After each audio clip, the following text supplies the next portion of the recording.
Yang absen. Oke. Laila sekarang. Iya betul Bapak. Oke. Udah hadir semua nih. Insya Allah sudah Bapak. Kalau lebih sedikit dari sebelah. Ya emang segini Bapak. Sebelah berapa?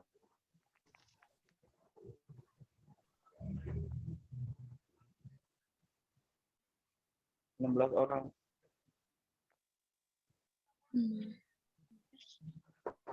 Absen dulu ya, saya lihat dulu ya. Nah, kedengeran ya, Neng? Dengaran, Pak. Nina Faina. Hadir, Pak. Nia. Hadir, Pak. Fuad. Hadir. Susi. Hadir. Putri. Hadir, Bapak. Diana.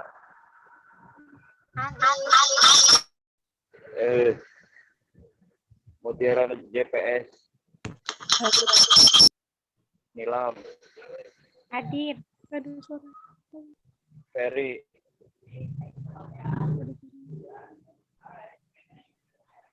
Ayo. Nida. Ada suaranya ya? Udori.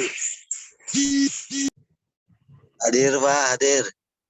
Diana, mana ini wajah-wajahnya? Hadir saya nggak kelihatan. Muhammad Al-Farabi. Kok Al-Farabi ada di sini? Hadir, Pak. Al-Farabi mana ini? SC 16, Pak. Muncul sekarang, Kang? Iya, ini melanjutkan lagi perkuliahan. Makanya masuk di semester 5 lagi. Wah, Mas. Pripun, Mas? Kabarnya, Mas? Alhamdulillah, Pak, sehat. Ya Allah, Kayaan gimana kabarnya? Saya, Mas. Ya Allah, Mas. Terakhir ketemu mata kuliah apa sama saya? Terakhir ketemu berarti mata kuliah aplikasi komputer apa ya? Enggak, setelah itu masih masuk, Mas. Emang, Pak? Iya, tapi jarang masuk. Waktu itu setelah aplikasi komputer sampean pernah masuk untuk mata kuliah yang ke lapangan itu, Mas. Nah, ya itu kali, Pak. Terakhir ketemu di situ. Tapi nggak pernah masuk lagi setelah itu. Oke, selamat ini baru muncul bergabung. lagi. Semoga lulus ya, Mas ya. Ya, amin. Amin. Saya lagi di jalan ini, akhirnya daripada bengong saya setimin motor dulu deh sambil nunggu kuliah. Oke, Siti Lailatul Marwiyah siap ya. Sama siapa sekarang? Sama Diana Putri, Bapak. Sama Diana. Oke. Sama Diana, Pak. Diana jangan ini suaranya ngeblank. Lebih. Yuk mulai. Ya Bapak. Bismillahirrahmanirrahim. Assalamualaikum warahmatullahi wabarakatuh. Assalamualaikum warahmatullahi wabarakatuh. Innal hamdalillah nahmaduhu wa nasta'inuhu wa nastaghfiruh wa na'udzu billahi min shururi anfusina wa min sayyiati a'malina may yahdihillahu fala mudhillalah wa may yudlilhu fala hadiyalah. Amma ba'du. Puji syukur marilah kita panjatkan kepada Allah Subhanahu wa taala atas rahmat berupa kesehatan sehingga kita bisa kumpul pada kesempatan hari yang berbahagia ini. Lupa juga salat serta salam semoga tetap tercurah limpahkan junjungan kita Nabi besar Nabi Muhammad Sallallahu Alaihi Wasallam. Yang terhormat Bapak Yayan Ruhiana SPD MPD selaku dosen mata kuliah Produk Perbankan Syariah dan teman-teman yang saya cintai sekaligus saya banggakan, yang semoga selalu dalam lindungan Allah Subhanahu wa Ta'ala. Oke, teman-teman, pada kesempatan kali ini, perkenalkan saya Siti Lailatul Marwiyah dan teman saya Diana Putri. Kami akan mempresentasikan makalah kami yang berjudul Pengenalan Bank pada matkul Produk Perbankan Syariah. Dilanjut kepada latar belakang, yaitu akan dijelaskan oleh teman saya Diana Putri. Waktu dan tempat saya persilahkan. Kami persilahkan.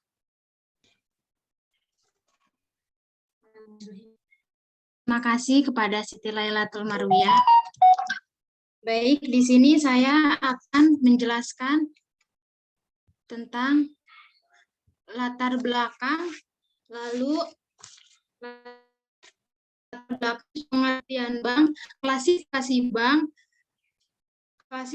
bank, lalu perbedaan konvensional dan bank syariah, dan sifat industri perbankan.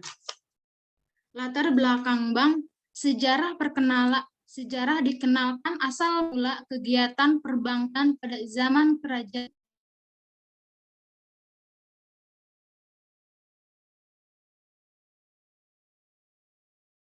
daerah Asia Barat, di Asia, Afrika, dan juga Amerika. Perbankan dikembangkan oleh bangsa Eropa yang saat itu sedang melakukan penjajahan di negara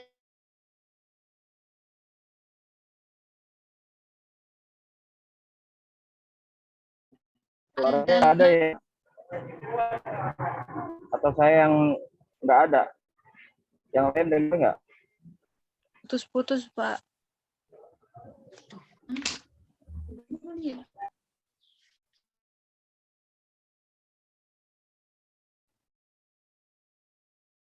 Duh, hiji keluarga ngelawayan, pakai hiji Zoom. suaranya jelas. Yan. Hah? Putus-putus. Pakai hiji Zoom ngelawai coba.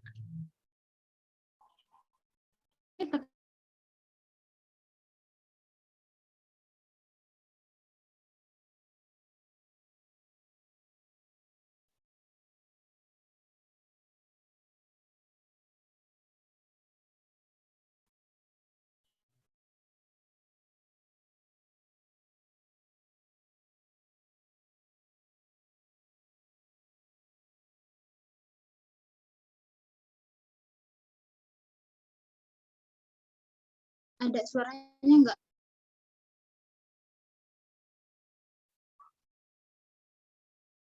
Ada suaranya enggak?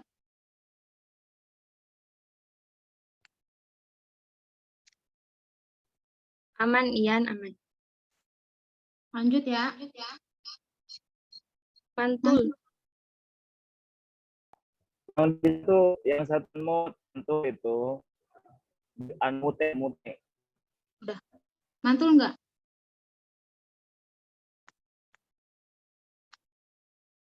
Lanjut ke perbankan. Mantul.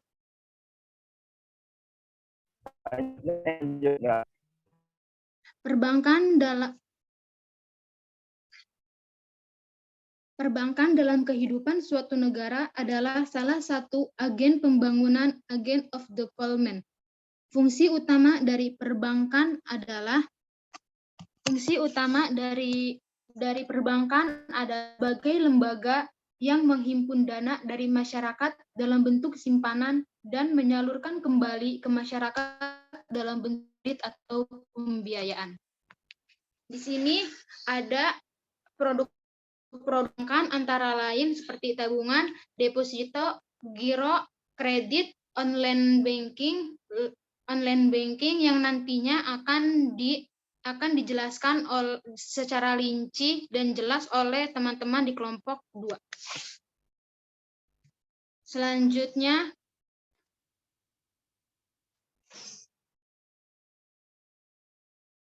Selanjutnya ada pengertian bank. Bank adalah sebuah lembaga perantara keuangan yang memiliki wewenang dan fungsi untuk menghimpun dana masyarakat umum untuk disalurkan kembali.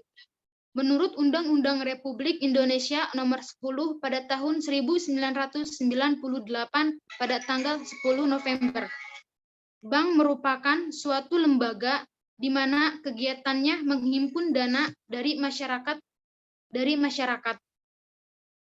dalam bentuk simpanan seperti tabungan, deposito, maupun giro, dan menyalurkan dana simpanan tersebut kepada masyarakat.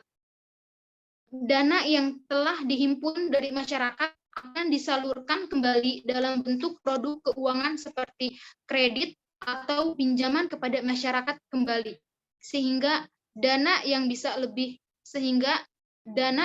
produktif dan bisa mengembangkan ekonomi. Selain menghimpun dan menyalurkan dana, saat ini bank juga menyediakan produk keuangan lainnya seperti manajemen investasi dan jasa pembayaran. Jasa pembayaran yang sudah kita lakukan saat ini seperti kayak misalkan kita bayar kuliah, kita tuh nggak perlu lagi itu berangkat ke kampus untuk bayar kuliah. Sekarang kan udah bisa ada transfer melalui handphone, melalui m-banking, ataupun jasa pembayaran melalui BRI Link. Selanjutnya,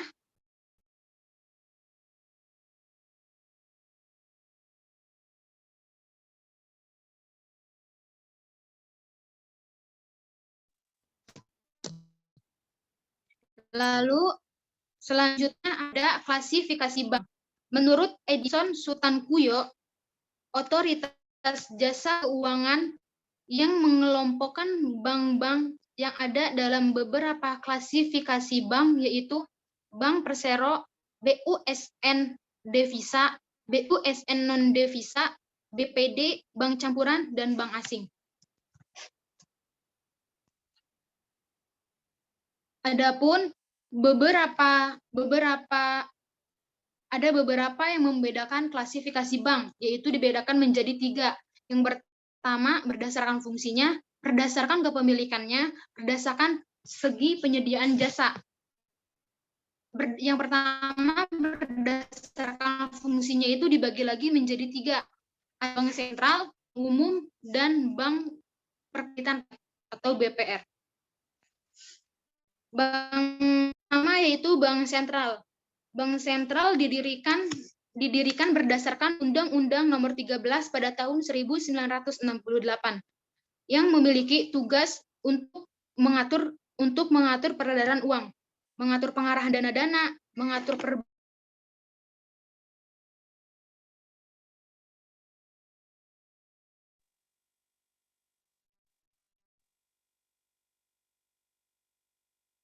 mengatur perbankan, mengatur perkreditan, mengajukan percetakan atau penambahan mata uang, dan lain sebagainya. Bank sentral hanya ada satu sebagai pusat dan seluruh bank yang ada di Indonesia. Yang kedua, bank umum.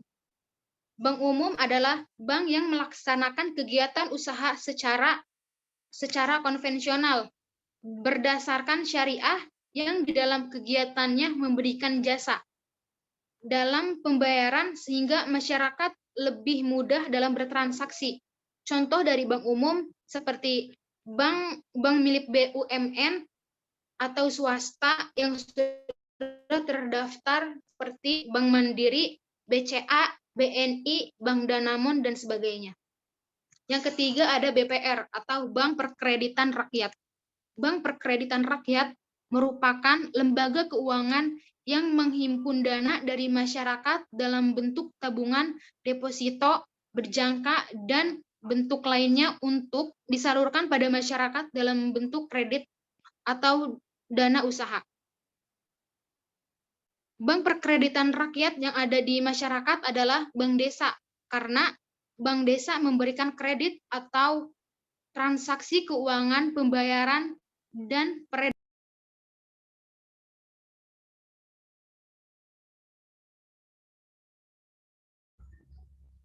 Hilang lagi. Selanjutnya ada berdasarkan kepemilikannya.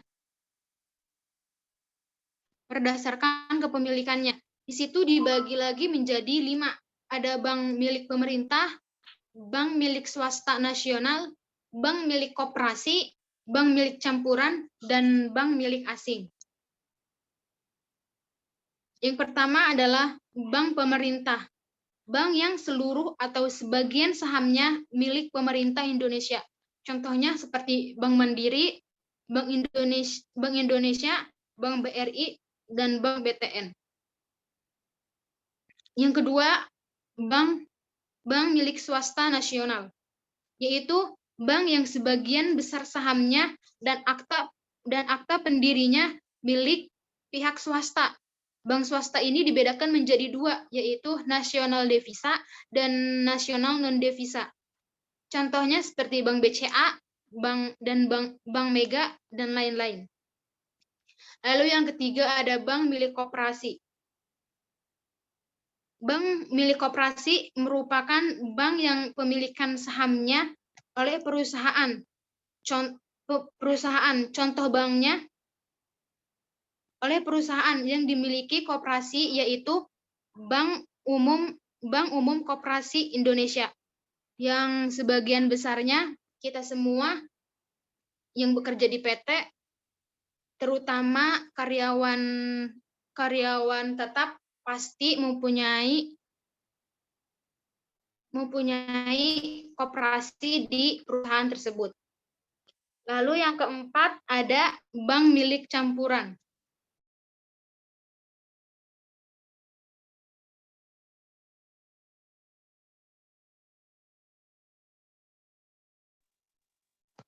Sinyalnya jelek. Lalu ada bank milik campuran. Bank milik campuran adalah perusahaan jasa keuangan yang didirikan oleh hukum di Indonesia dan badan hukum di luar negeri yang sering disebut dengan Joint Venture Bank. Contohnya seperti Bank BDS Indonesia, The Development Bank of Singapore. Lalu yang kelima yaitu Screen-nya mana, Neng? Screen-nya, Neng. Ntar dulu, Pak.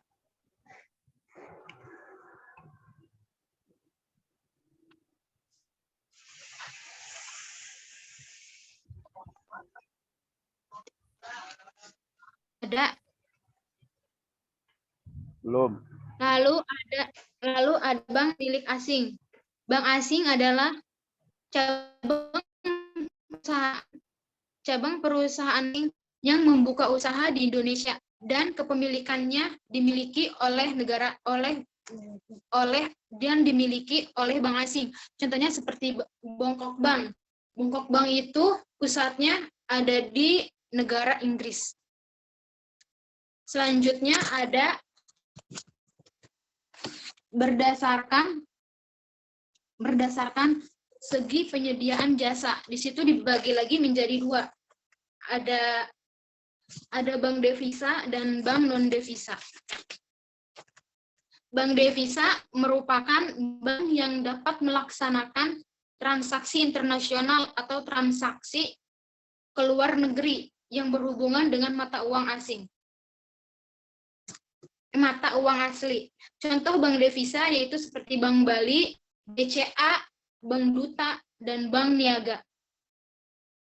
Contohnya seperti transaksi internasional bank devisa, misalnya kayak kita transfer uang ke luar negeri melalui WU atau Western Union, bisa juga ke kantor pos. Lalu ada bank non devisa. Bank non devisa adalah bank yang tidak dapat mengadakan transaksi internasional. Contoh bank non devisa adalah Bank Nusantara, Bank Arta Graha, Bank Jasa Arta, dan lain-lain.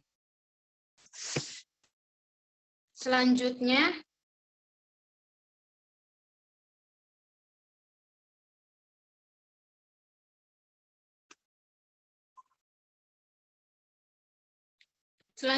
ada perbedaan bank. Bank dibagi menjadi 2, ada bank syariah dan ada bank konvensional. Bank syariah merupakan bank atau perusahaan yang merupakan prinsip hukum Islam yang sesuai dengan fatwa Majelis Ulama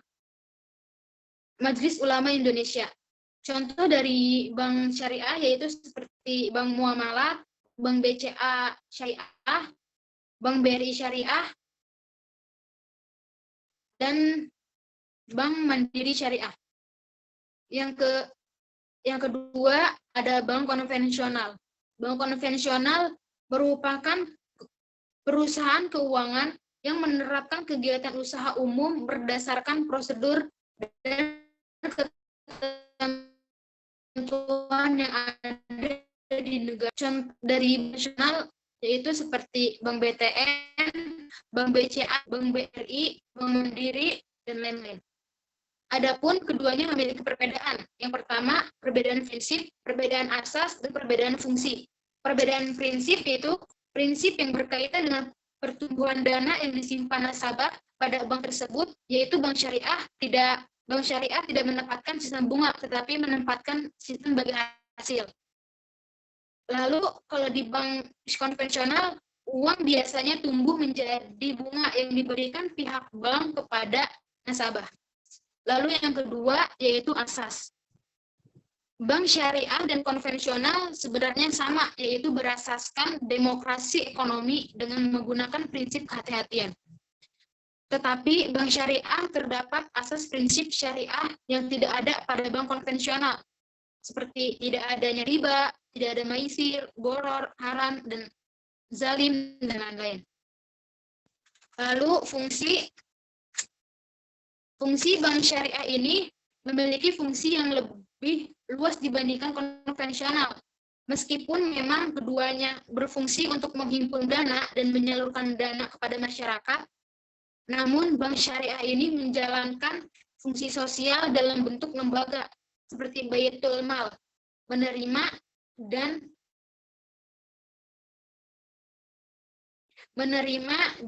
memberi zakat, menerima yang seperti zakat, terus infak, sedekah, dan lain-lainnya.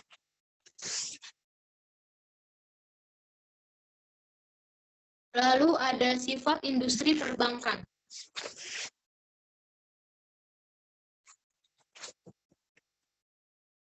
Sifat industri perbankan memiliki sifat yang khas yang membuat industri perbankan itu memiliki karakteristik sendiri. Yang pertama, salah satu subsistemnya industri jasa keuangan karena sifat industri ini salah satu roda perekonomian suatu negara. Jika industri perbankan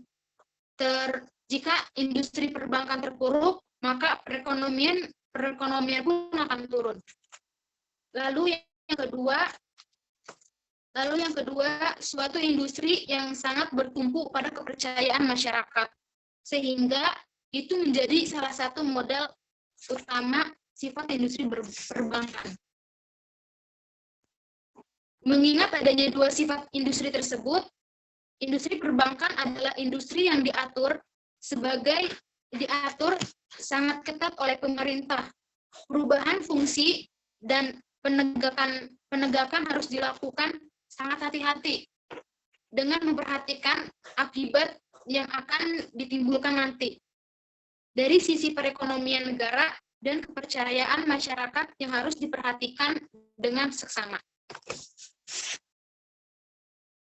Lalu selanjutnya ada deregulasi perbankan Indonesia yang akan dijelaskan oleh rekan saya, yaitu Siti Lailatul Marwiyah.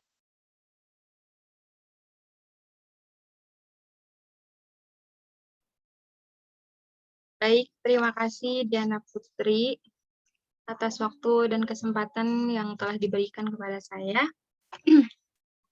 Oke teman-teman, pada kesempatan kali ini saya akan membahas mengenai rumusan masalah yang ketiga, yaitu deregulasi perbankan di Indonesia. Berbicara mengenai deregulasi perbankan adalah keadaan di mana terjadinya perubahan peraturan, entah itu dikurangi atau dihilangkannya peraturan dalam dunia perbankan tersebut, khususnya yang ada di Indonesia ini, yang akan kita bahas pada kesempatan kali ini. Hal ini terjadinya karena belum tangguhnya keadaan perbankan di Indonesia. Pada saat itu tidak adanya peraturan perundangan yang mengatur secara jelas tentang perbankan, yang mengakibatkan pada saat itu jumlah bank yang sedikit, juga sulitnya menciptakan bank baru, sehingga pada saat itu pertarungan antar bank itu masih belum kuat, teman-teman. Nah, karena hal tersebut, pemerintah maupun Bank Indonesia mengeluarkan kebijakan atau deregulasi perbankan di Indonesia, yang mana tujuannya itu sangat mulia, teman-teman. Di antaranya seperti meningkatkan peran perbankan dalam pembangunan ekonomi, membuat kestabilan moneter, dan lain sebagainya. Oke, masuk kepada inti deregulasi perbankan di Indonesia yang pertama kali dikeluarkan oleh pemerintah maupun Bank Indonesia, yaitu deregulasi 1 Juni 1983 atau sering dikenal dengan deregulasi Paket Juni. Pada paket ini, pemerintah mengeluarkan kebijakan yaitu menghapuskan pagu kredit, kebebasan untuk menentukan sendiri antar tingkat bunganya, kemudian mengurangi ketergantungan bank kepada Bank Indonesia. Artinya, pada saat sebelum era 1 Juni 1983 itu, adanya campur tangan antar Bank Indonesia dengan bank lain yang artinya itu pada bank-bank lain belum adanya kebebasan.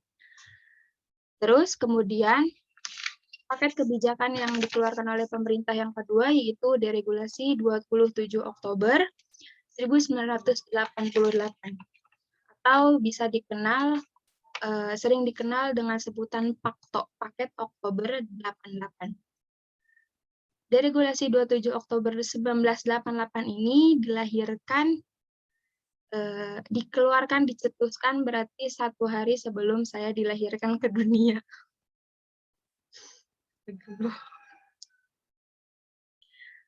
Paket 88 boleh dibilang adalah aturan yang paling liberal sepanjang sejarah.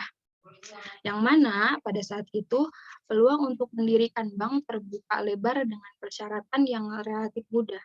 Sehingga pada saat itu dalam periode yang singkat pertumbuhan bank semakin meningkat. Sehingga dampaknya bank terus dipacu untuk mencari keuntungan. Sisi keamanan penyalurannya terabaikan dan akhirnya kredit macet yang menggunung. Nah, karena kondisi inilah kemudian pemerintah mengeluarkan lagi kebijakan yang ketiga, kebijakan Paket Februari 1991. Yakni yang isinya mengharuskan dipenuhinya persyaratan permodalan minimal 8% dari kekayaan seseorang tersebut.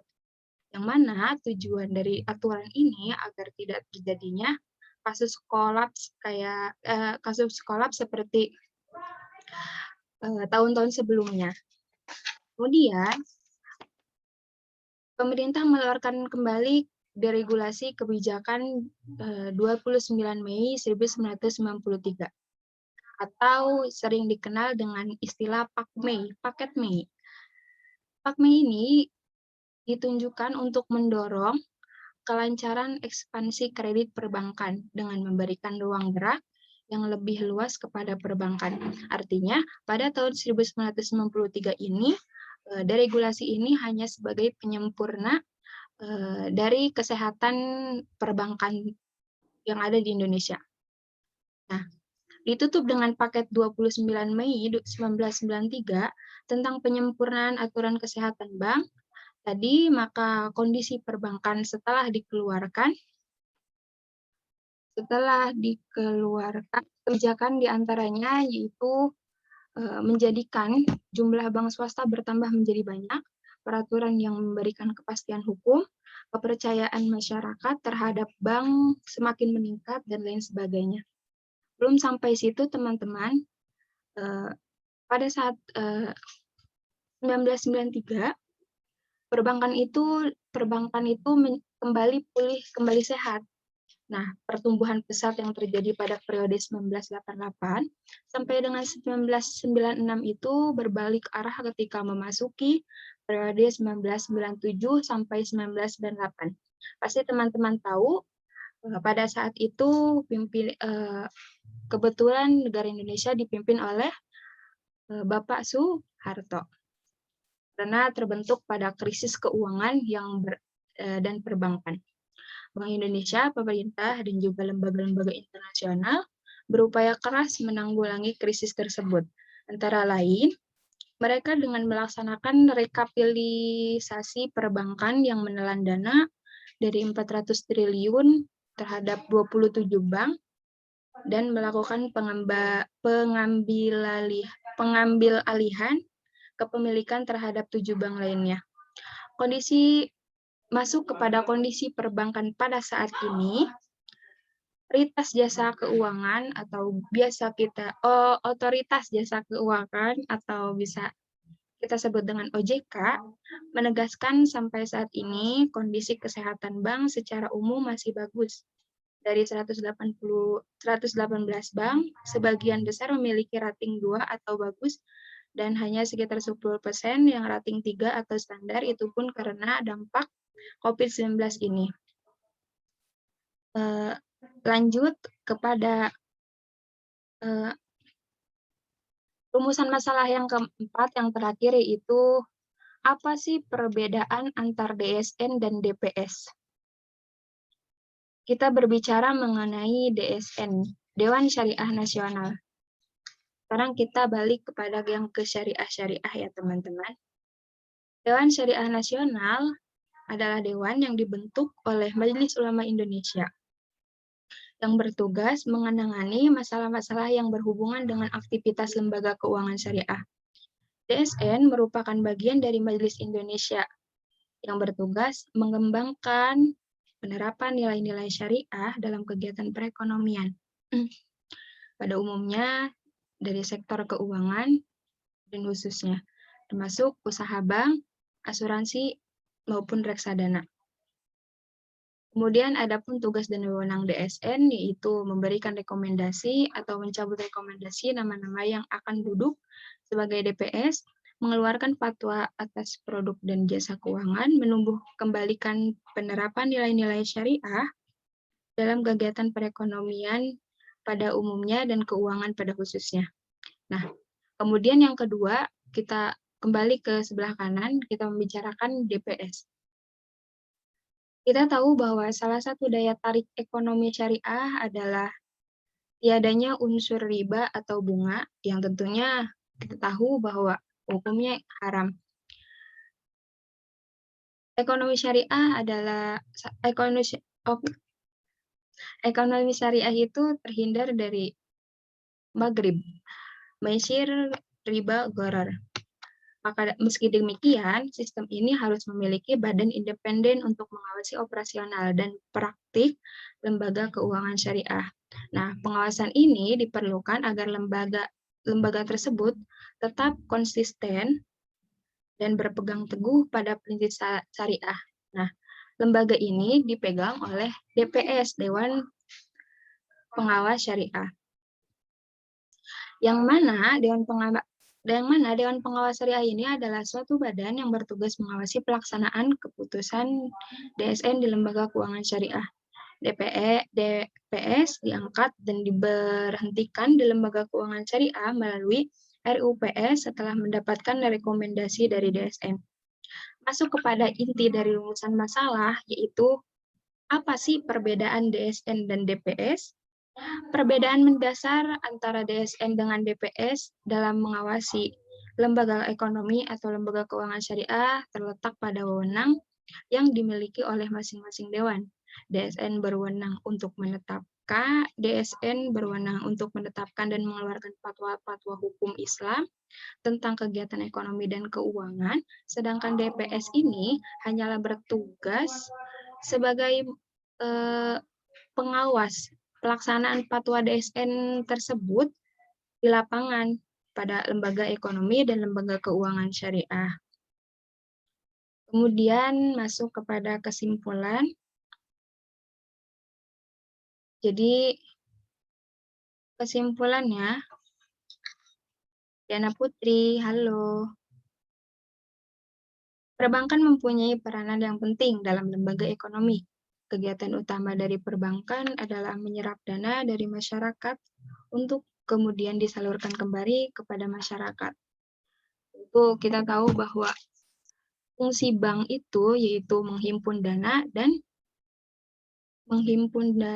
menyalurkan dana.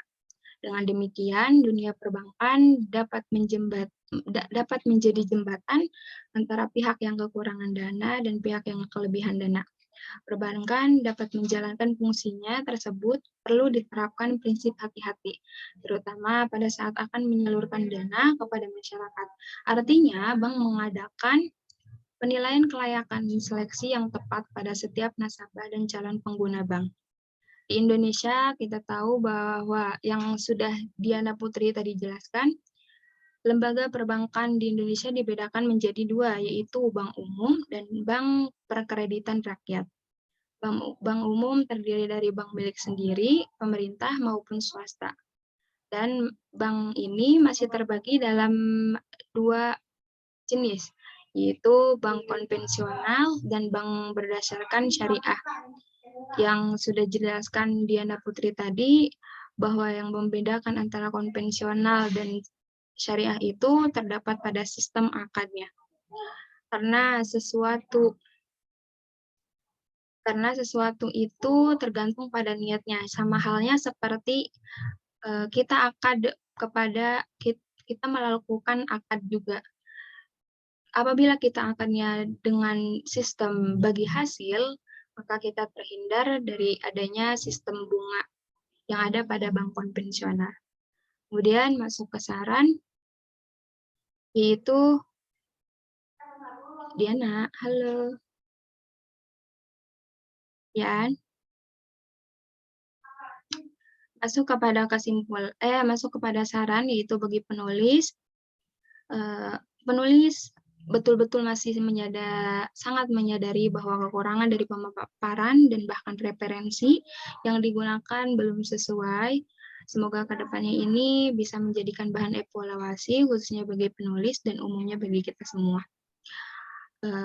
Bagi pembaca, khusus untuk mahasiswa jurusan ekonomi syariah harus lebih banyak referensi terkait keuangan dan produk-produk yang berkaitan dengan ekonomi syariah dan perbankan. Karena mahasiswa adalah ujung tombak yang menjadi acuan masyarakat terkait hal-hal yang mereka belum ketahui. Maka kita harus betul-betul paham. Saya belum paham. Kemudian bagi kampus, yaitu sarana prasarana pendidikan merupakan salah satu sumber daya yang penting dan utama dalam menjunjung proses pembelajaran di universitas. Maka untuk itu perlu dilakukan peningkatan dalam menjaga pembelajaran dan pengelolaannya agar tujuan diharapkan dapat tercapai. Amin, Allahumma amin.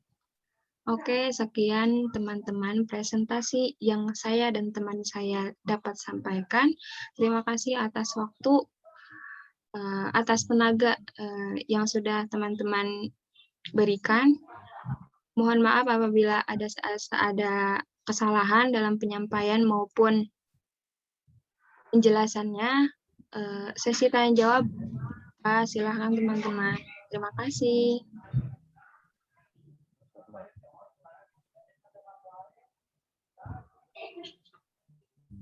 Sudah, Bapak.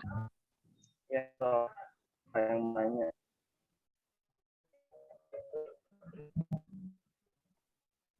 Mau nanya enggak?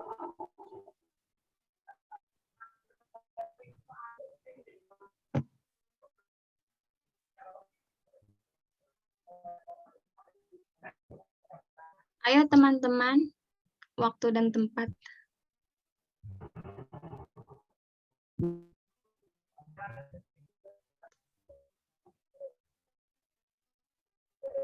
Damai Raya. Gimana Bapak?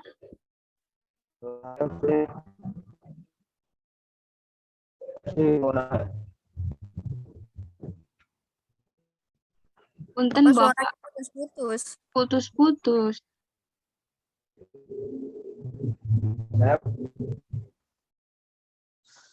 Ini kedengeran nggak ini? Aman Bapak.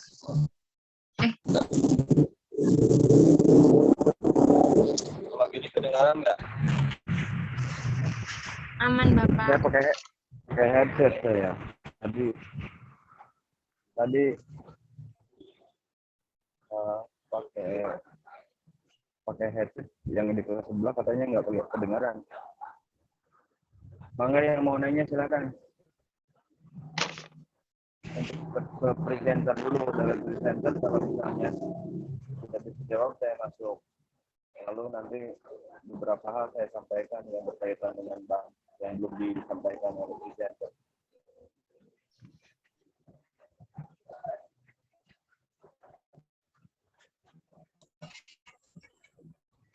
Ayo.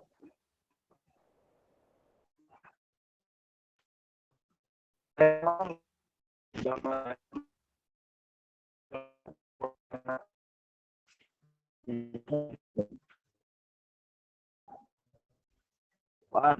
ada nggak?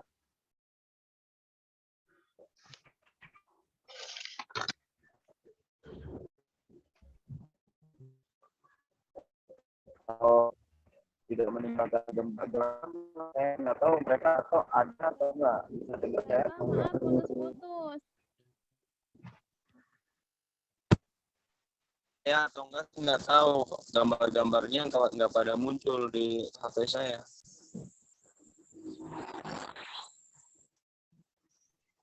Karena regulasi sekarang kan ketika presentasi, ketika perkuliahan juga harus direkam. Terus dosen juga harus merekam kehadiran Anda. Jadi kalau nggak muncul berarti nggak kelihatan Anda hadir atau tidak.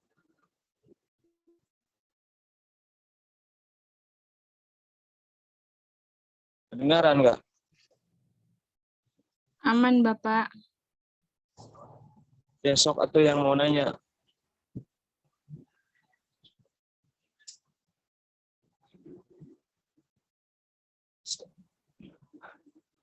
Kita harus tahu bank dulu, dari bank kemudian baru nanti ke produk-produknya. Kemudian yang terakhir nanti jasa-jasanya. Karena tidak lepas dari produk dan jasa. Meskipun judul mata kuliahnya adalah produk perbankan, tapi kita harus tahu jasa-jasanya.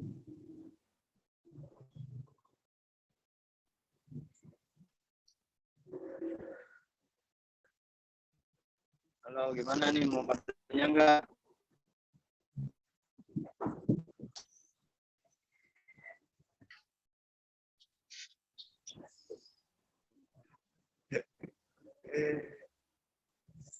Lina, ada nggak Lina? Iya, Pak. Mana nggak muncul gambarnya? Ada ini. Di saya hitam doang. Ainul. Iya, Bapak. Mau nanya nggak? Iya.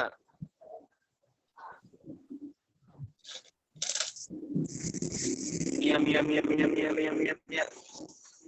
Iya, Pak. Nena.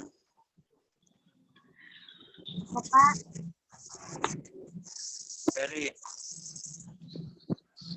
Ilpa hadir. Putri.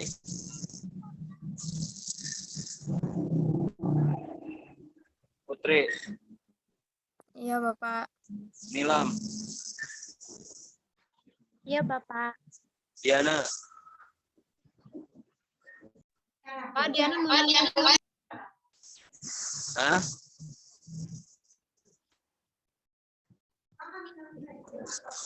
Diana mau nanya boleh nggak Pak? Diana presenter, masa nanya?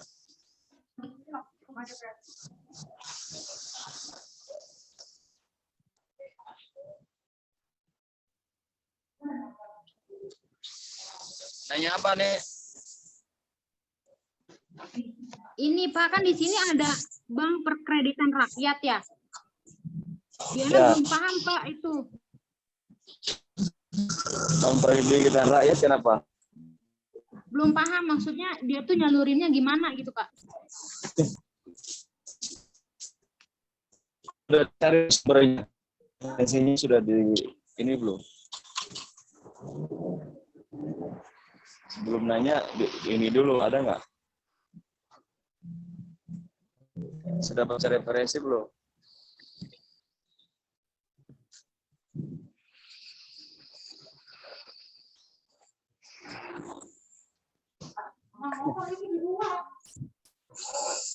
Hah?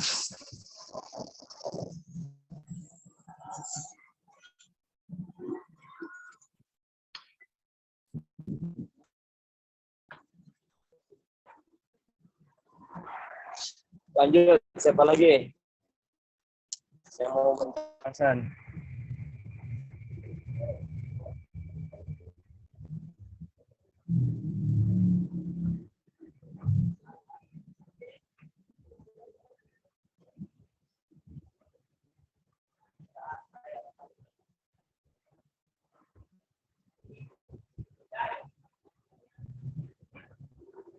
Anjar ada nggak?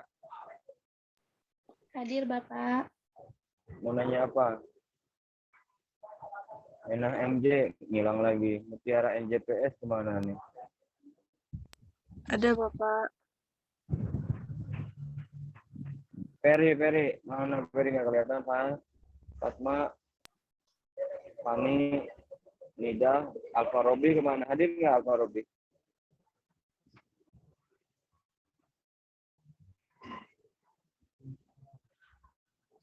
Ya nggak jawab berarti nggak ada sih.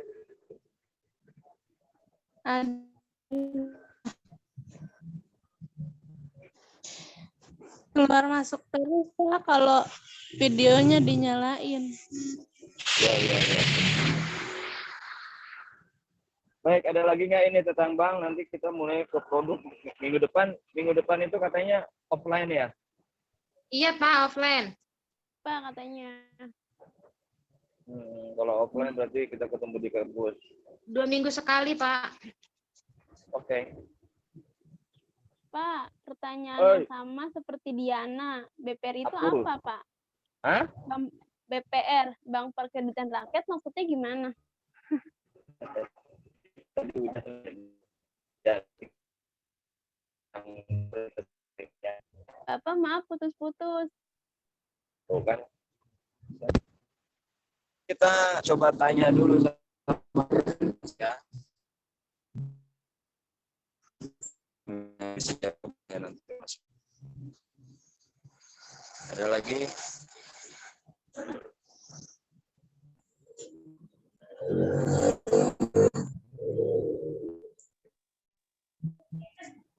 Ada lagi nggak?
Ajan dulu ya di sini ya bentar.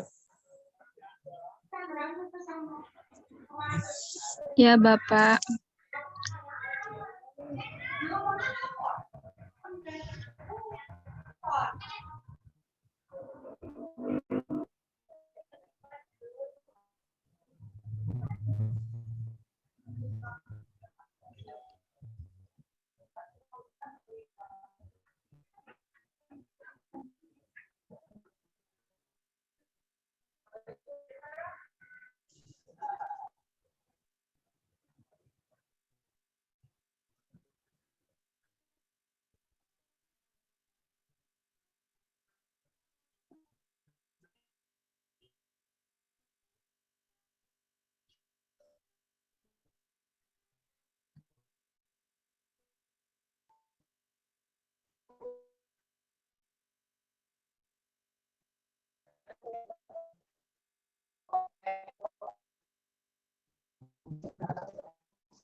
Halo. Halo. Kedengeran? Aman. Kedengeran, Bapak. Pak. Baik.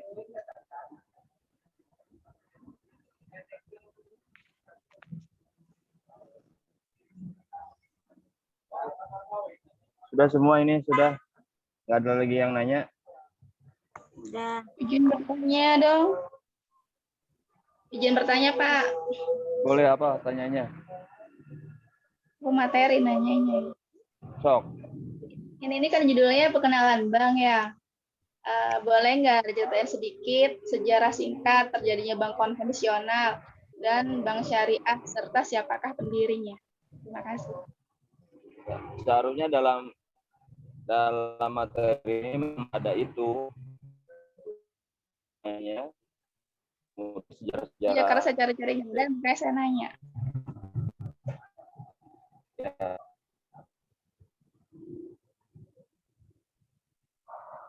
Kenapa itu bank itu kenapa harus ada muncul konvensional? Kenapa itu syariah? Kenapa tidak syariah dulu baru konvensional?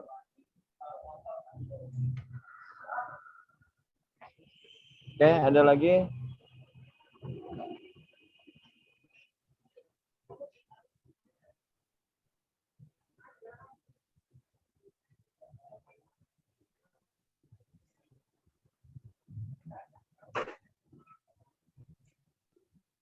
Mia. Ayo.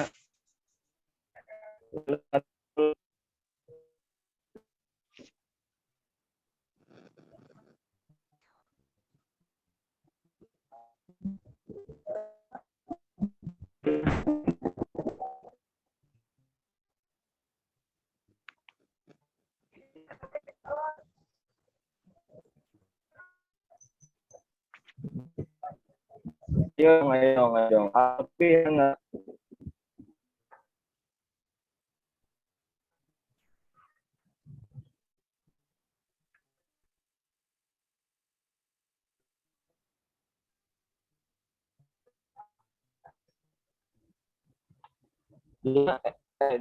Diana sama Siti mau ini nggak, mau jawab nggak?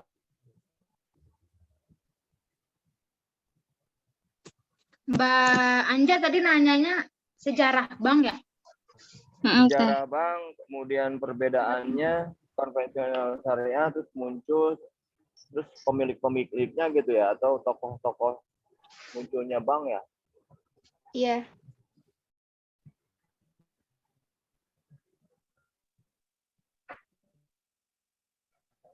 Karena aku itu, karena saya munculkan di mata kuliah ini, jadi sebelum produk ya kita harus kenalan dulu sama banknya. Sebelum kenalan bank, Anda harus tahu kenapa harus ada bank, apa yang melandasi itu, itu kan istilah-istilahnya.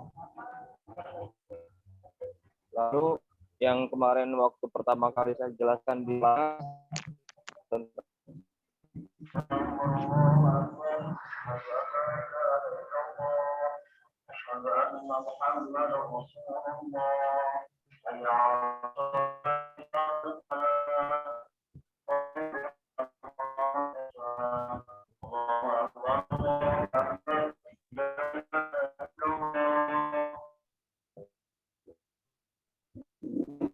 selanjutnya kita berakhir di jam 3 sebelum dari yang kelas 11 ini ya.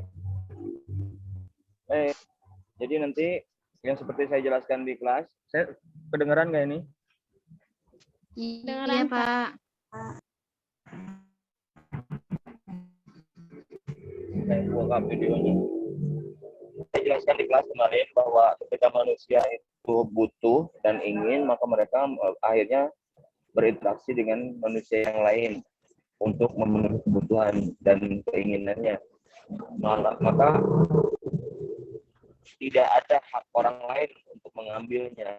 Nah, ketika tidak ada hak orang lain untuk mengambil, maka harus ada sesuatu yang diberikan. Sehingga ada muncul istilah barter ya. Barter, barang yang kita punya akan ditukarkan dengan barang orang lain yang ingin kita miliki. Lalu muncullah alat tukar yang lain, misalnya yang kemarin yang kita bahas juga tentang emas, perak. Nah, emas perak ini kemudian kalau berisiko emas itu dipasangkan beberapa orang yang dulu orang-orang Latin ya, orang-orang tadi mengenal namanya istilah bank untuk menukarkan itu dalam tulisan kertas yang seni dengan emas yang kita, itu akhirnya akan dijadikan sebagai alat tukar.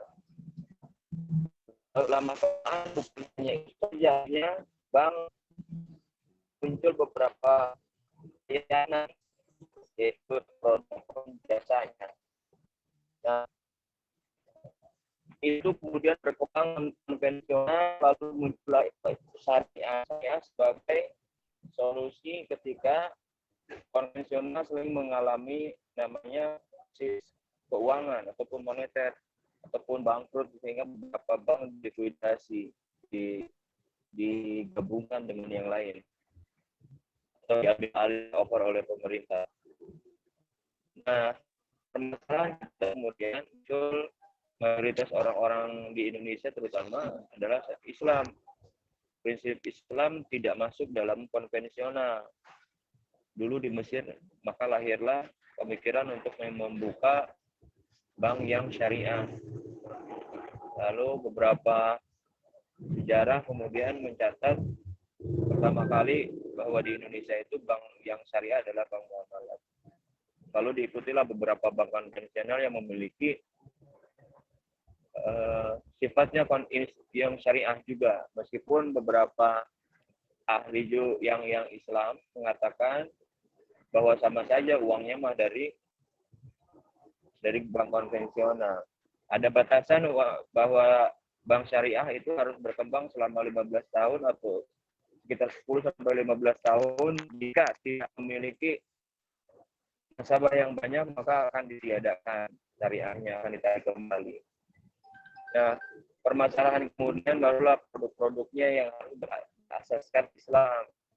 Istilah-istilah yang ada di dalam konvensional kemudian disamakan dengan istilah yang ada dalam Islam. Nah, ini yang harus Anda ketahui sebagai orang-orang yang mengambil mata kuliah ataupun mengambil jurusan ekonomi syariah. Istilah-istilah ini sudah ada di dalam fikih muamalah.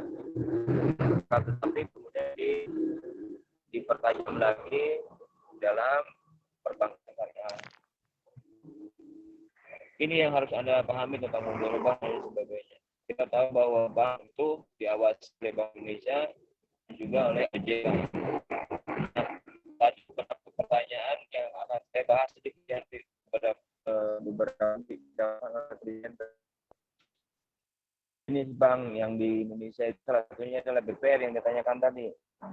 Kita tahu bahwa bank umum ya itu seluruh produk maupun jasa itu mereka layani, ya, baik dari giro, valuta asing, tabungan, kredit dan lain sebagainya, clearing, istilah-istilah itulah semua. BPR itu bank perkreditan rakyat lebih kecil sektornya di daerah dan juga swasta. Kemudian dia tidak boleh go internasional, tidak boleh mengadakan transaksi internasional. Itu yang tadi regulasinya. Kalau orang ingin mengirim uang ke luar negeri nggak bisa melalui BPR, ataupun menukarkan uangnya melalui BPR nggak bisa. Ya, dia cuma untuk tabungan, kemudian kreditan. Kreditnya juga itu hanya bermodalkan kecil, karena disubsidi pemerintahnya juga kecil, skupnya memang kecil, hanya untuk daerah. Jadi ada skup nasional maupun nasional. So, saya ke depan berbicara kepada Anda untuk membuka wawasan yang baru, bahwa Anda merupakan bahwa ketika pemahaman di luar sana, dan saya yakin tadi juga ada kelas sebelah mengatakan saya berutuh kalau ternyata pemahaman kita banyak utangnya, ya udah buat aja kertas mata uang kita sebenarnya belum bayar utang. Tapi ternyata kan tidak, itu direlevan dengan persediaan emas yang kita miliki supaya nilai tukar rupiah kita tidak anjlok. Ribu itu berharga, bisa beli ini di zaman 90-an ke bawah dan 80-an. Tapi 1.000 sekarang hanya tukang parkir aja nggak mau. Kita beberapa ribu dulu bisa lihat 100.000 beli Royco udah hanya sepenceng gitu kan. Artinya nilai tukar kita semakin lama semakin hilang. Dulu paling tinggi nilai rupiah itu berapa ribu, sekarang 100.000. Paling rendah sekarang nilai tukarnya 500, 100 adalah, 50 sudah tidak ada lagi. Lihat harga-harga yang terpampang. Dan mungkin saja nanti yang terkecil misalnya hanya 1.000 ataupun 5.000, yang terbesar bisa saja muncul 500.000 ataupun 1 juta. Ini angka kita semakin lama akan semakin tinggi, tapi nilai tukarnya semakin sedikit. Ini masalah yang ada di rupiah atau di mata uang. Karena caranya kita adalah berkiblat kepada dolar. Nilai tukar kita dolar sekitar naik, kita juga akhirnya anjlok turun rupiah. Begitu dulu rupiah 2.500, sekarang sudah 14.000. Bagaimana caranya kembali lagi menjadi 2.500? Mustahil. Karena persediaan kita emas mungkin sudah tidak sesuai dengan yang ada di uang kertas yang beredar di Indonesia. Nah, lalu sekarang Anda harus paham juga, sadar, ketika digitalisasi bank ataupun bank yang menggunakan layanan digital, ketika kita bertransaksi dulu datang ke bank, bertatap muka, akhirnya sekarang bisa melalui handphone kita. Akhirnya mau tidak mau bank juga membuat aplikasi-aplikasi untuk mempermudah kita di rumah ataupun di tempat mana saja. Itu juga sama dengan kasus yang ada di kantor pos. Dulu kantor pos melayani beberapa produk, tapi akhirnya produk itu hilang seiring berkembangnya teknologi dan zaman, digitalisasi. Tidak ada lagi perangko, hanya beberapa saja. Tapi materai yang bisa masih dipakai karena materai berguna untuk tanda tangan sebuah perjanjian. Bahkan sekarang dinaikkan harganya dari 6.000 menjadi 10.000, dan itu adalah pemasukan untuk negara. Itu adalah bentuknya kertas yang ditulisi oleh tinta dengan harga rupiah. Padahal itu tetap kertas. Kenapa jadi berharga kertas? Oke. Lalu mari kita bicara yang lebih sebelum Anda belajar tentang produk-produk perbankan, Anda akan saya ajak lebih ke sana lagi, ke depan lagi. Saat ini tadinya Anda tidak tahu tentang produk perbankan, akhirnya akan mengetahui produk-produk perbankan yang syariah. Lalu ke depannya juga Anda harus tahu bahwa mungkin produk sekarang yang sedang Anda pelajari juga Anda akan terperanjat bahwa suatu saat ini juga akan hilang, digantikan oleh yang namanya uang digital. Pernah dengar uang digital, bos? Anak-anak sudah tahu ini belum? Aplikasi ya Pak, ambil aplikasi bukan? Uang digital. Nggak tahu. Ini, nggak tahu. Cryptocurrency bukan Pak? Currency itu kan mata uang. Iya. Nah, sekarang gini, coba Anda bayangkan.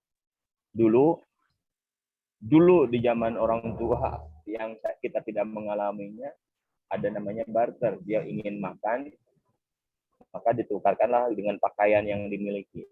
Oke. Lalu muncullah uang, ketika ingin sesuatu dibayarlah dengan uang. Uang itu dapat dari mana? Dari kerja ataupun dari sesuatu yang hasilnya adalah diimbali, mendapat imbalan dengan uang. Lalu uang itu habis karena ini mencukupi segala kebutuhan. Lalu uang itu sudah tidak lagi ditransaksikan face to face, akhirnya muncullah digital. Nah, artinya wujud uang itu harus ada sesuatu yang kita lakukan untuk mendapatkan uang. Mencuri juga adalah salah satu hal untuk mendapatkan uang. Betul tidak? Korupsi juga ada sesuatu yang dijadikan untuk mencari uang. Betul. Apapun itu, pada intinya adalah bagaimana menghasilkan uang. Uang itu didapat untuk bertukar, bertransaksi untuk mendapatkan keinginan mereka, keinginan kita. Artinya harus ada sesuatu yang harus kita lakukan. Nah, kembali lagi kepada emas. Dulu adanya uang itu, adanya kertas itu karena kita memiliki emas. Emas dianggap logam yang paling mulia, yang dia tahan karat, lama, kemudian tidak hancur, tidak sobek dan lain sebagainya, mudah didapatkan, tetapi tetapi persediaannya banyak dibanding mutiara, kemudian berlian dan lain sebagainya. Ya kan? Artinya persediaannya ada. Malah digali di negara-negara yang punya persediaan kekayaan alamnya yang logam mulianya di dalam. Salah satunya adalah di negara kita, Irian Jaya. Nah, pertanyaannya, ketika emas itu dijadikan sebagai persediaan, digantikan menjadi kertas, nah itu yang terjadi sekarang itu tanpa kita punya emas, tanpa kita bekerja, ada sesuatu yang dimunculkan pada saat ini dalam dunia teknologi seperti sekarang ini, bagaimana transaksi dengan menggunakan uang kita. Nah, yang tadi salah satu teman Anda sudah mengatakan adanya uang cryptocurrency.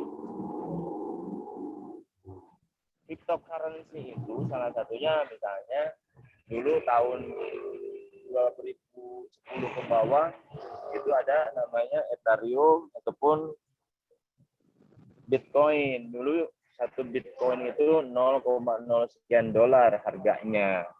Dirupiahkan paling 100, 200 ribu, 500 ribu lah. 500 perak, 5.000. Tapi 20 tahun kemudian, 10 tahun kemudian, Bitcoin dihargakan sekarang kalau dirupiahkan menjadi 682 juta, maaf. Coba Anda cek sekarang uang Bitcoin berapa, seharga berapa rupiah. Dulu bisa mencapai 900-an. Dan itu boleh ditukar, dijadikan sebagai nilai tukar untuk memenuhi kebutuhan. Kalau kita memiliki Ethereum dan lain sebagainya, silakan Anda cari Indodax. Beberapa uang-uang kripto bermunculan. Bagaimana caranya? Ada yang ditukar melalui uang rupiah kita untuk mendapatkan koin itu. Ada yang tidak perlu menukarkan uang rupiah kita dengan koin itu, ya. Tapi melalui penambangan, kita menambang sendiri, akhirnya kita dapatkanlah koin itu. Lalu kita akan tukarkan koin itu seharga rupiah dan lain sebagainya. Bagaimana cara menukarkan rupiah? Ya Anda harus pergi dulu ke Indodex. Ini permasalahan kita lagi. Nah, dulu kita menukar wujudnya uang. Lalu digitalisasi perbankan, tidak perlu lagi uang yang berbentuk, tapi cukup dengan angka yang kita kirimkan melalui HP. Lalu sekarang ini muncul tidak perlu uang lagi.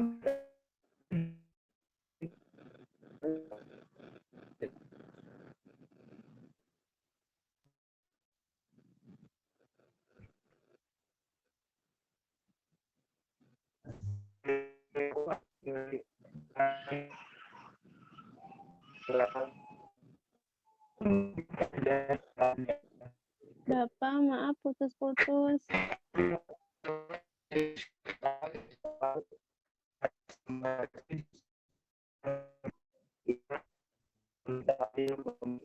Nggak ada suaranya, Pak.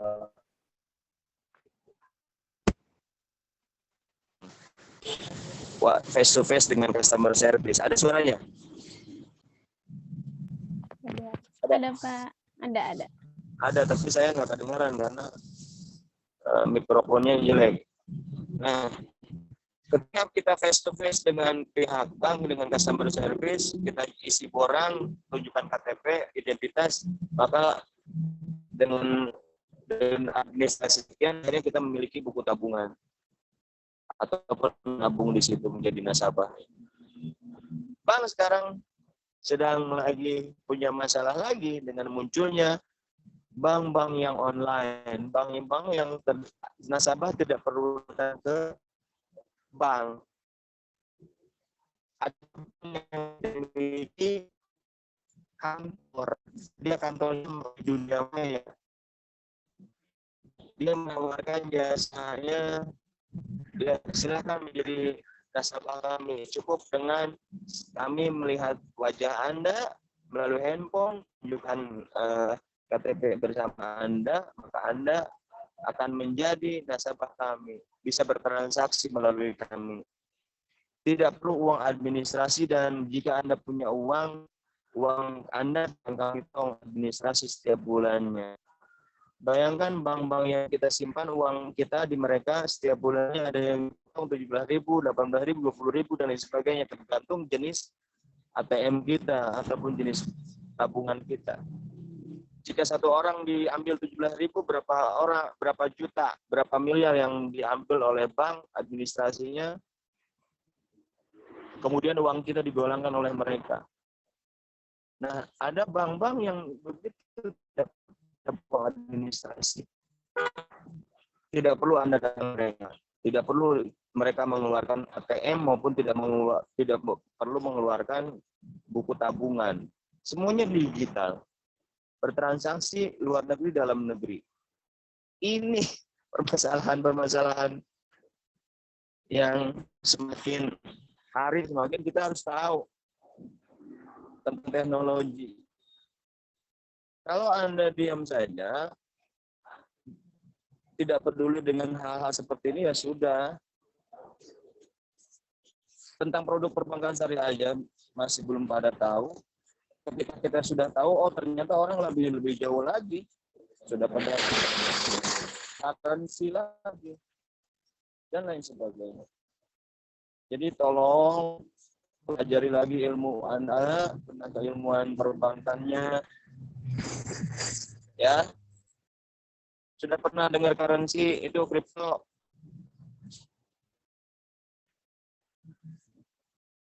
Anjar, Iya, Bapak.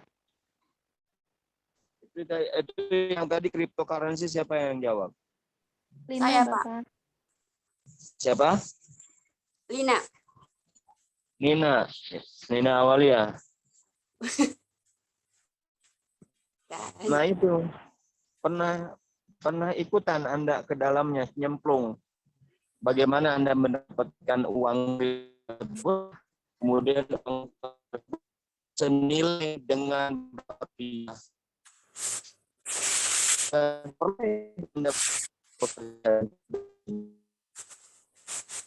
Anda punya uang itu.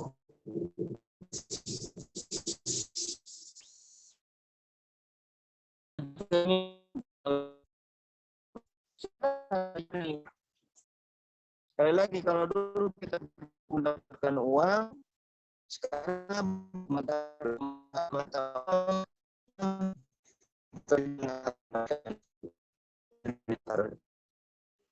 dengan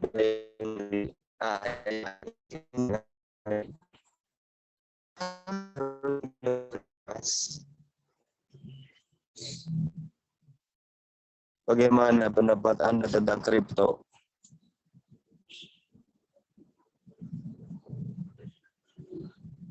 Ya.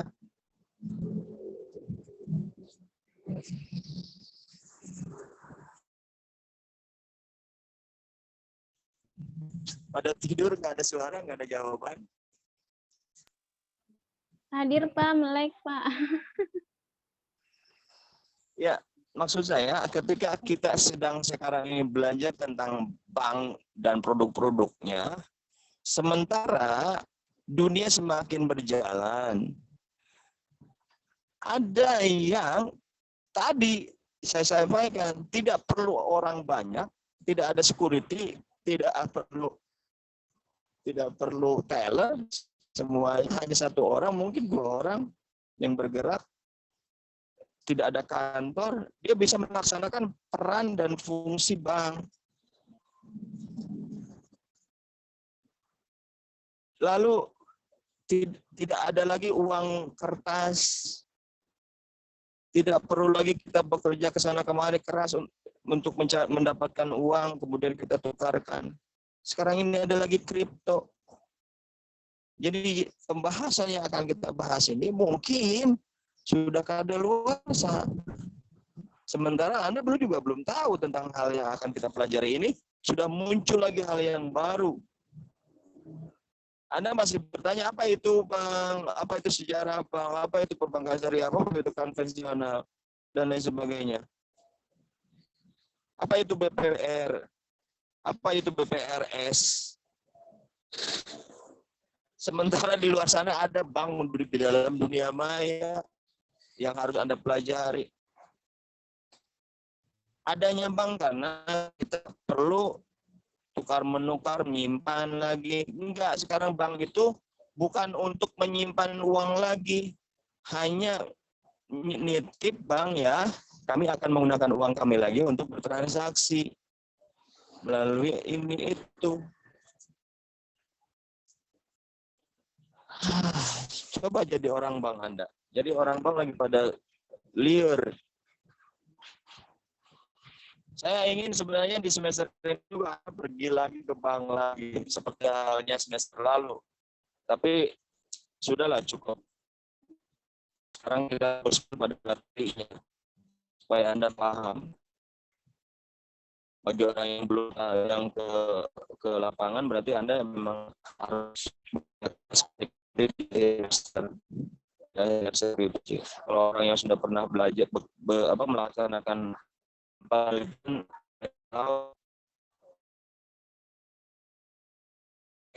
harus diperdalam, produk apa akan diperdalam.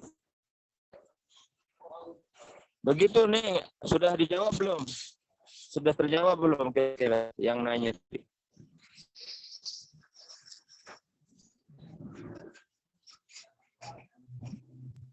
Sudah, Pak. Halo.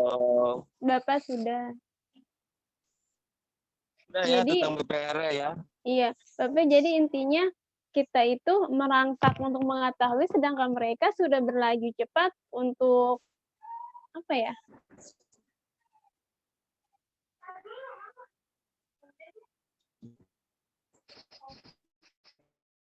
Bapak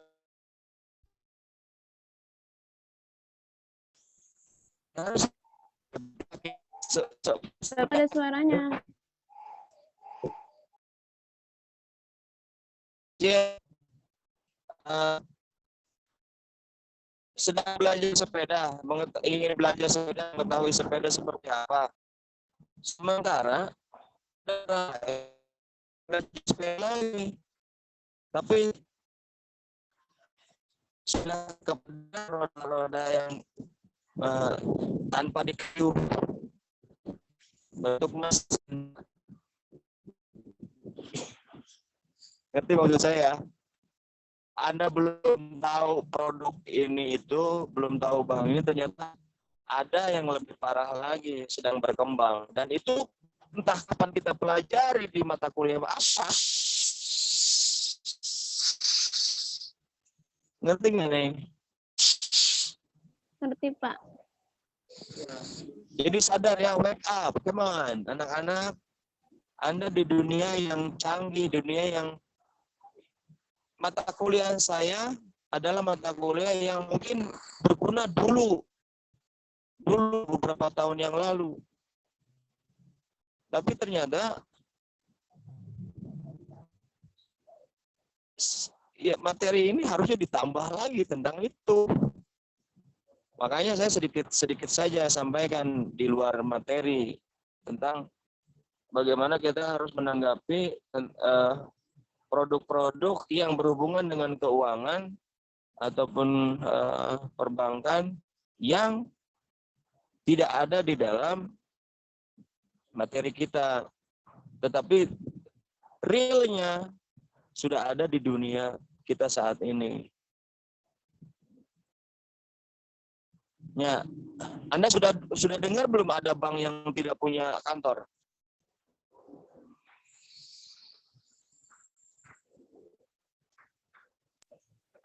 Halo. Belum, Bapak. Coba cari. Nggak akan bisa dicari kan, karena dia nggak punya kantor. Tapi dia ada di dalam dunia maya. Customer service-nya nggak perlu Anda temuin.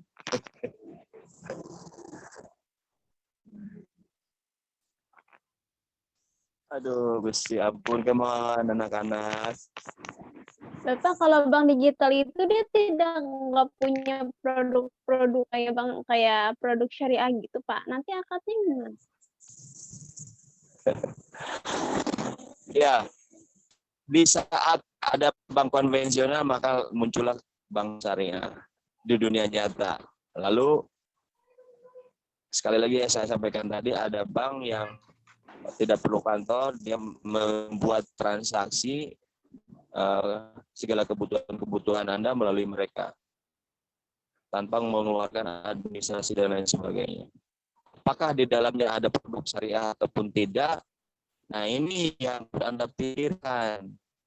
Mereka bisa membuat sebuah bank tanpa kantor dengan jual produk ini dan jasa ini. Apakah itu syariah? Tugas Anda.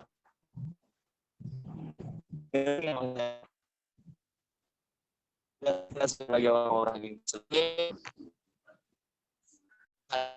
makanya baca dulu bank dunia maya, adakah yang islami. Jika tidak ada, itu tugas kita berikan sebuah pelayan yang 100%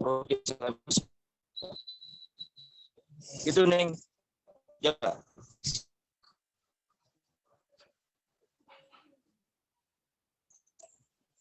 Jawab enggak? Jawab, Pak.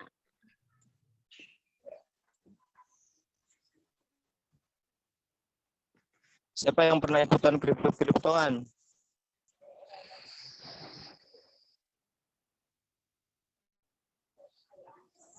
Enggak ada yang tahu.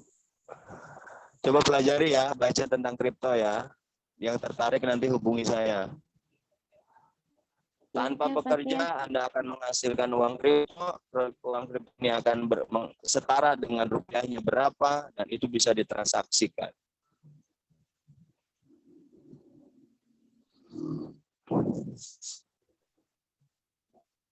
Dah, cukup? Siti, Iya, Bapak. bagaimana nih? 5 menit lagi ya? Iya, betul. Lu.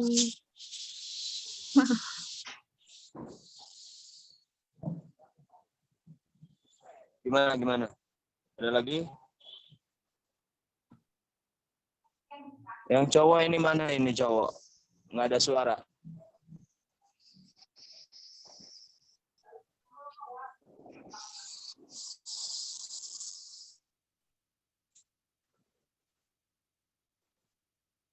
Yang saya takutkan adalah saya ngomong, tapi teman-teman yang lain hanya hadir, tapi dia tidak mendengarkan. Seperti yang saya sindir di kelas kemarin, udah cukup online, kemudian entah dia kemana, matikan videonya. Jadi kan nggak kelihatan hadir atau enggak. Tanya jawab aja nggak kedengaran.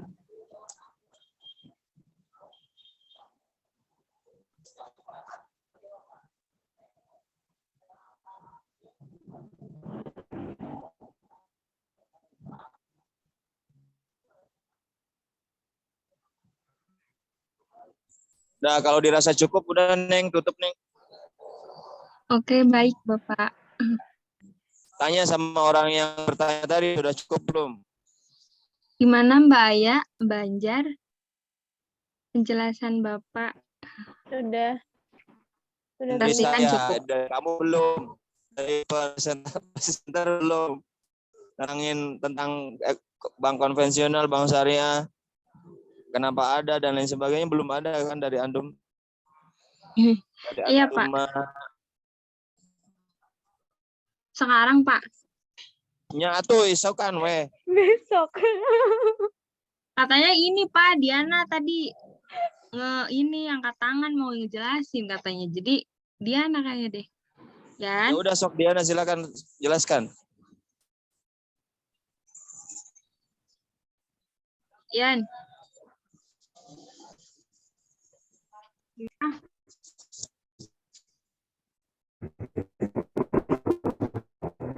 Tadi beliau ngejapri saya katanya mau ngejelasin sejarahnya, Pak. Nah, Sok, Yan. mangga silakan.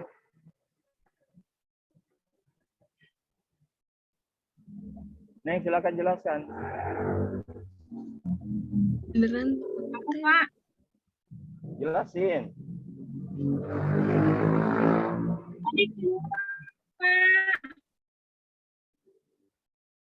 Sejarah Bang. Sejarah ya. Sejarah Bang. Mohon.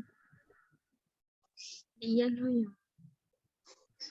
Bank didirikan pada tahun 1690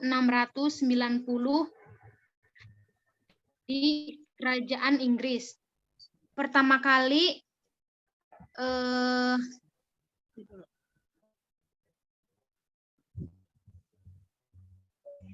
bank didirikan oleh Profesor Dr. Ali Afifuddin Sarjana.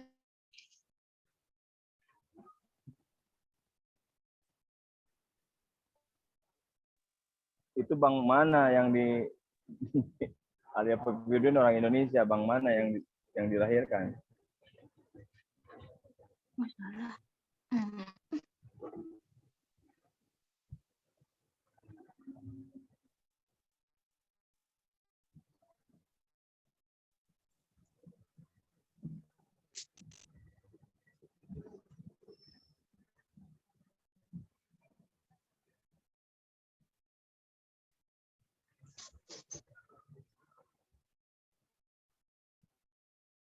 Ngilang lagi ya?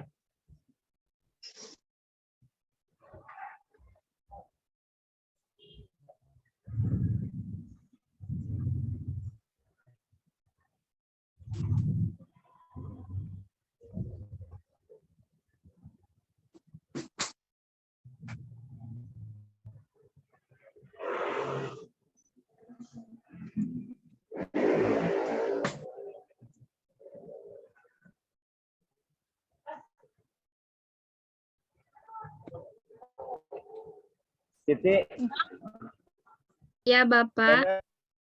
dia berhenti ini tuh ngijinnya. Iya Bapak. Yan. Diana berhenti. Ada suaranya.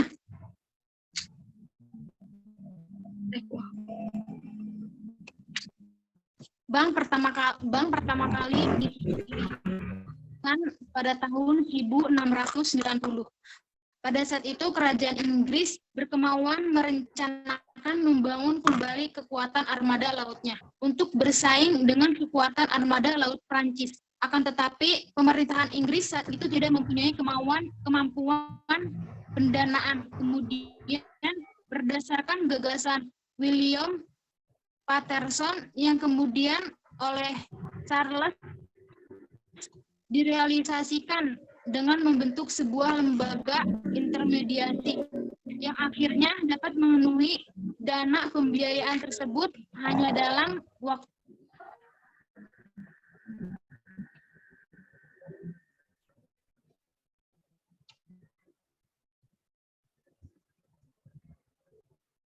Iya, nggak ada suaranya.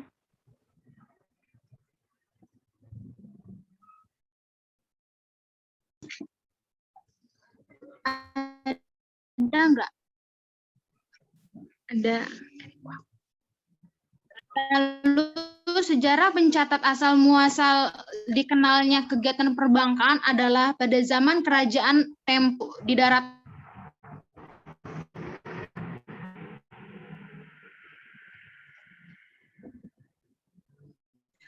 perkembangan perbankan di Asia dibawa oleh bangsa Eropa pada saat melakukan penjara di Afrika maupun di benua Amerika.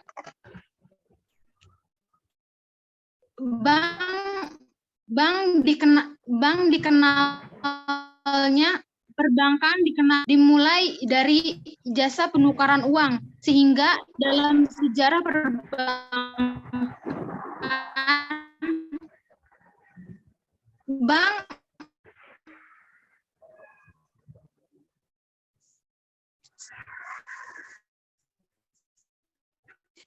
berikutnya kegiatan perbankan bertambah dengan kegiatan peminjaman uang. uang yang disimpan oleh masyarakat oleh perbankan dipinjamkan kembali kepada masyarakat yang membutuhkan. Jasa-jasa bank lainnya menyusul sesuai dengan perkembangan zaman dan kebutuhan masyarakat yang semakin beragam.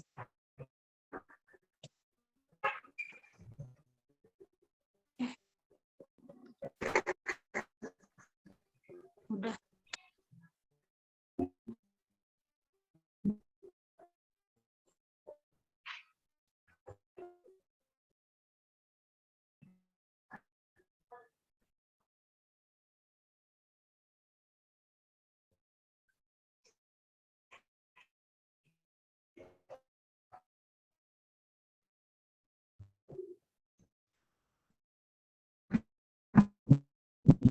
Sudah Bapak mengenai sejarah perbankan konvensional.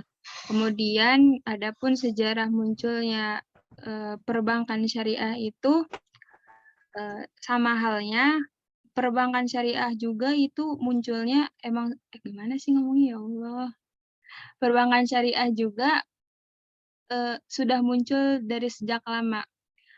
Sama halnya seperti bank konvensional, yaitu pada saat itu sudah adanya proses penukaran uang, tetapi pada istilahnya itu berbeda pada bank konvensional ini. Usaha penukaran uangnya dalam sejarah Islam dikenal dengan sorof. Kemudian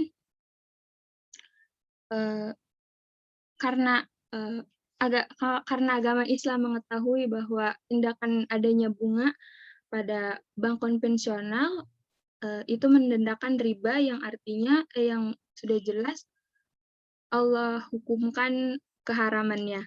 Jadi pada bank syariah ini dibeda. Kemudian agama Islam itu merubah dari sistem riba itu sistem bunga tersebut kepada bagi hasil. Mungkin segitu yang saya tangkap, Bapak.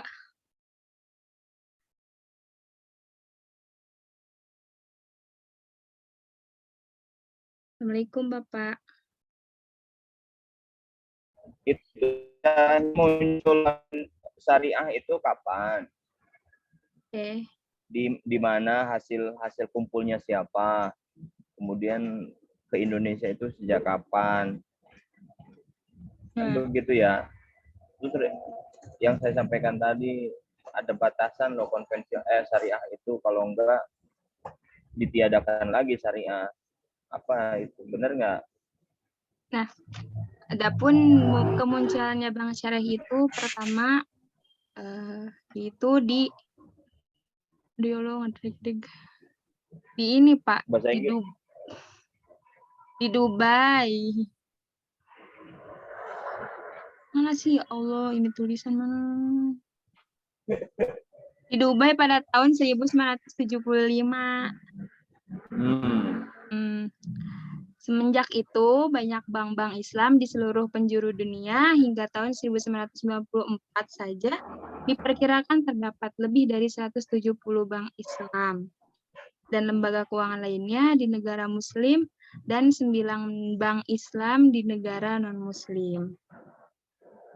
Terus di Indonesia? Mana Indonesia? Aduh. Yang pertama muncul tadi benar nggak Bang Muhammad? Di Indonesia kan pertama kali Bang Muhammad. Betul, Bapak. Betul, yang syariah. Ya. Terus ada syarat nggak? Bank syariah itu harus bagaimana supaya bertahan?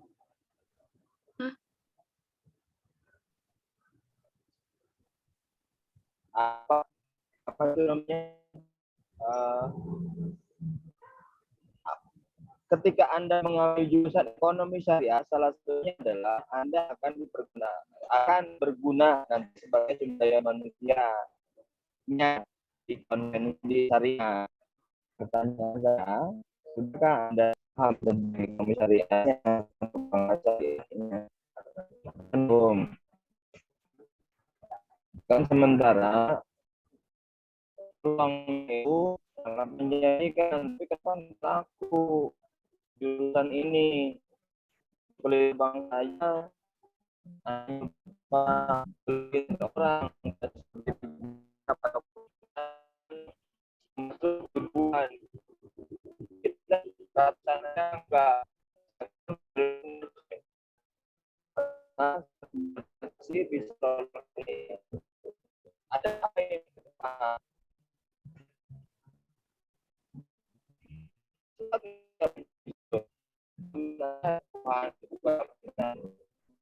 sementara yang di konvensional tetap aja banyak peminatnya. Nasabah konvensional dengan nasabah berapa banyak? Apa yang salah dengan kita?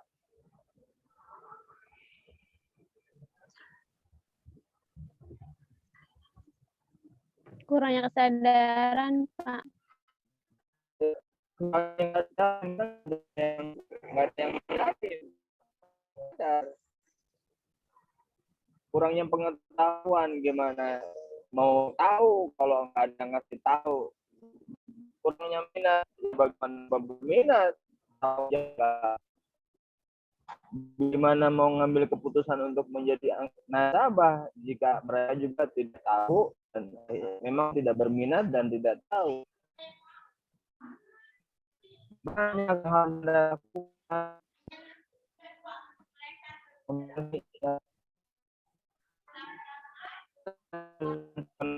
juga udah tahu dan produk-produknya. Gak mau ngapalin.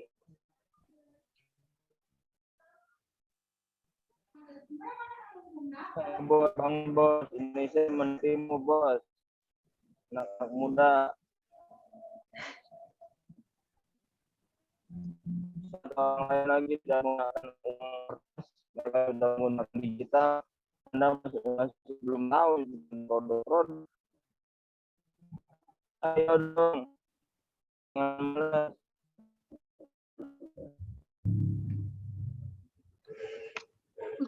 Putus. Dah ya, pikirkan di rumah masing-masing ya.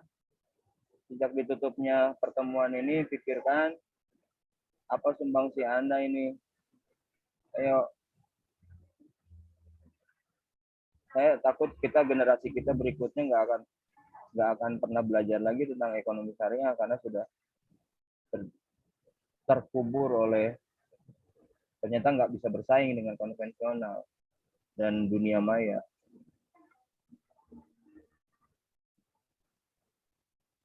Ya, cukup. Udah banyak yang keluar ini.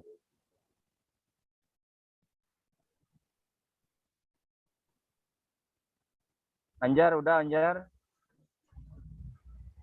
Sudah, Pak. Udah. Siapa lagi tadi yang nanya, Putri? Kalau Bapak nggak nanya Putri mah. Nurhaya, Bapak. Nurhaya ya. Udah, penanyanya udah. Nurhaya? Sudah, Bapak. Sudah jelas ya? Sudah, Pak. Oke. Ya udah, kalau udah jelas dan belum jelas nanti kita bisa offline lagi menanyanya. Ke depan siapa dan materinya apa? Minggu depan Mutiara sama Fani, Pak. Tentang produk uang. Produknya ya.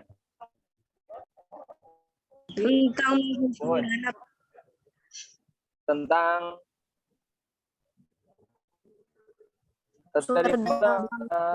sumber dana keuangan bank. Nah, ini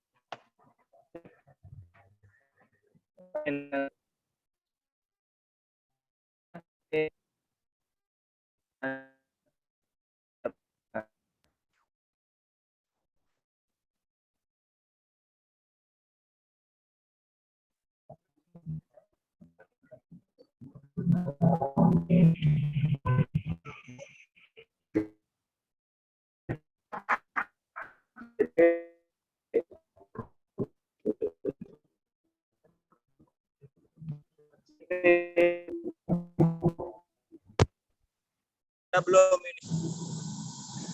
Kalau sudah tutup. Oke teman-teman, sekian presentasi dari kami. Terima kasih atas waktunya. Mohon maaf apabila masih banyak kesalahan. Tentunya masih banyak kekurangan karena kami di sini juga dalam tahap pembelajaran. Terima kasih, Pak Yayan. Semoga Ya. sehat selalu. Amin. Terima kasih ilmunya. Semoga Ya. selalu dalam lindungan Allah Subhanahu wa taala. Amin. Amin. Allahumma amin. Amin. Terima kasih semuanya. Wassalamualaikum warahmatullahi wabarakatuh. Waalaikumsalam. Waalaikumsalam. Terima kasih Bapak. Makasih Bapak, makasih banyak.